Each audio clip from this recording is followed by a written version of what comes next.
ৰাষ্ট্ৰীয় পথ সুৰক্ষা মাহ উপলক্ষে কামৰূপ জিলা পৰিবহণ বিভাগৰ বিশেষ পদক্ষেপ।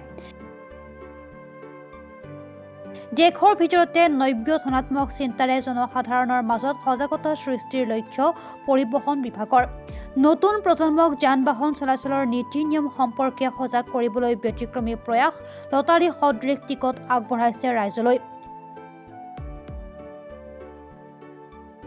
লাৰু কৰি ৰখা টিকটত লিখা আছে যান-বাহন আইন সম্বন্ধীয় প্ৰশ্ন। শুদ্ধ উত্তৰ দিলে আগবঢ়াইছে লজেঞ্চ। লজেঞ্চ লৈ উৎফুল্লিত বহু নতুন প্ৰজন্মৰ যুৱক-যুৱতী। দেশৰ ভিতৰতে কামৰূপ জিলা পৰিবহণ বিভাগে হাতত লৈছে এই পদক্ষেপ। কামৰূপ জিলা প্ৰশাসনে উদযাপন কৰা গণৰাজ্য দিৱসৰ কাৰ্যসূচীত দেখিবলৈ পোৱা গ'ল এনে কাৰ্যসূচী। দেখিছে আমি চকলেট আমি তেখেতসকলক দিব গৈছোঁ। ইয়াত ভিৰ তাৰমানে ইয়াত গণৰাজ্য দিৱসৰ এইটো এটা বিশেষ আকৰ্ষণ হৈছে।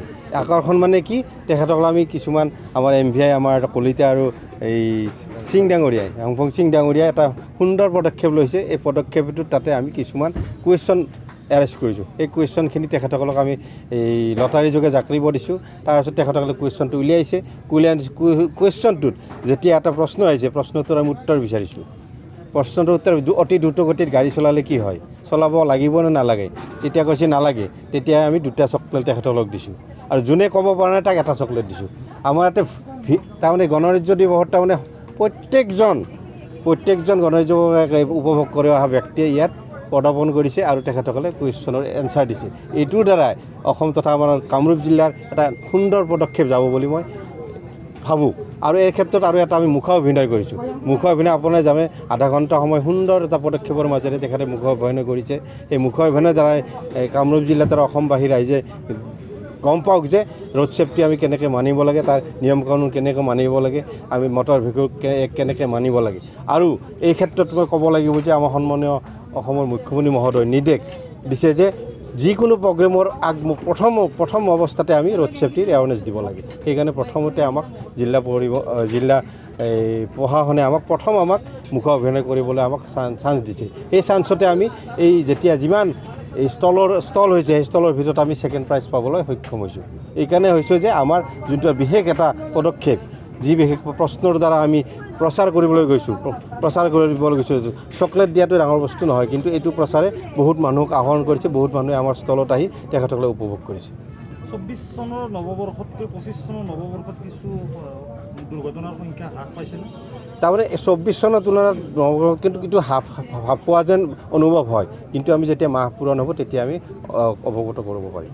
এই প্ৰয়াসৰ জৰিয়তে যান-বাহন আৰোহীসকলৰ যি যান-বাহন চলাচলৰ নীতি নিৰ্দেশনা সেইখিনিৰ বিষয়ে তেওঁলোকে জ্ঞান পাব। তেখেতসকলক আমি সুধিছোঁ যে তেতিয়া কৈছে হেলমেট পৰিধান কৰিব লাগে নে নালাগে। তেতিয়া কৈছে লাগিলে কি হয়। আমি সেইমতে আমাৰ MVIসকলে সুন্দৰ উত্তৰটো বুজাই দিছে, উত্তৰটো ক'ব পাৰিছে, বহলাই তেখেতসকলক কৈছে।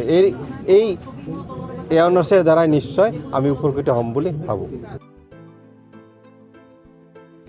নিউজ ডেস্ক ৰিপৰ্ট, প্ৰাত টাইম ডিজিটেল।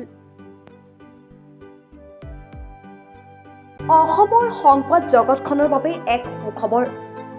নৰূপ নসাজেৰে প্ৰায় 30 বছৰীয়া অভিজ্ঞতা পুষ্ট সাপ্তাহিক কবচ পুনৰ এবাৰ ৰাজ্যৰ মাজলৈ। স্বত্বাধিকাৰী প্ৰণীতা কলিতাৰ দ্বাৰা প্ৰকাশিত আৰু অমৰজ্যোতি প্ৰিণ্টাৰ্ছ, গুৱাহাটী কমাৰ্চ কলেজৰ বিপৰীত ফালে মুদ্ৰিত। আমাৰ ঠিকনা মুখ্য কাৰ্যালয় অসম ফৰেষ্ট স্কুল, হৰি মন্দিৰ পথ, গুৱাহাটী আৰু অস্থায়ী কাৰ্যালয় Kalita market, Bijoynagar, Kamrup, Assam.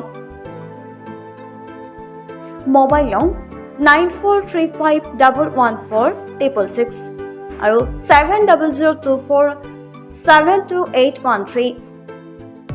Mail ID probhatiahom@gmail.com।